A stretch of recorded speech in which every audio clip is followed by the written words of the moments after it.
இப்போ பார்க்குற இந்த வீடியோ பார்த்தீங்கன்னா, நம்ம போட்டிருக்க வீடியோல டோட்டலா ஒரு டிஃப்ரெண்ட்டான ஒரு வீடியோங்க.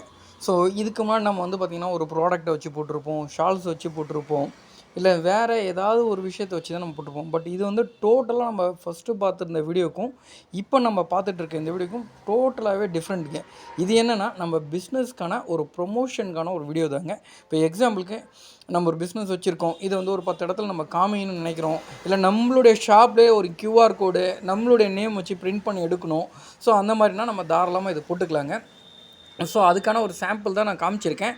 இந்த ஸ்டிக்கரோட சைஸ் வந்து பார்த்திங்கன்னா 10 சென்டிமீட்டர் அகலம், கிட்டத்தட்ட 15 சென்டிமீட்டர் ஹைட்டுங்க. இப்போ நார்மலாக நம்ம கூகுள் பேக்கு எல்லாமே அந்த கியூஆர் கோடுக்காக அந்த பேட் தராங்க பார்த்தீங்களா? ஸோ நம்ம ஸ்கேன் பண்ணுறது அதே சைஸ் தாங்க இது. ஸோ தேவைப்படுறவங்க டிசைன் பண்ணி கொடுத்தீங்கன்னா, நாங்கள் இது போல் பிரிண்ட் அவுட் கஸ்டமைஸ் பண்ணி பிரிண்ட் அவுட் எடுத்து கொடுத்துருவோங்க. நீங்கள் டிசைன் வந்து பண்ணி கொடுத்துணுங்க. சப்போஸ் உங்களுக்கு டிசைனும் நாங்களே பண்ணிக்கணும் அப்படின்னா அது தனி சார்ஜஸ் ஆகுங்க. ஓகேங்களா? ஸோ தேவைப்படுறவங்க எங்களுடைய வாட்ஸ்அப் நம்பர் ஸ்க்ரீனில் இருக்குது, அந்த நம்பருக்கு காண்டாக்ட் பண்ணுங்கள். இந்த மாதிரி உங்களுடைய ஷாப்புக்கு இல்லை உங்களுடைய குறிப்பிட்ட ப்ராடக்ட்டை ப்ரொமோட் பண்ணுறதுக்கு எல்லாத்துக்குமே இந்த மாதிரி ஸ்டிக்கர்ஸ் ரெடி பண்ணாலும் ரெடி பண்ணிக்கலாங்க. டீட்டெயில்ஸ்க்காக எங்களுடைய வாட்ஸ்அப் நம்பருக்கு காண்டாக்ட் பண்ணுங்கள்.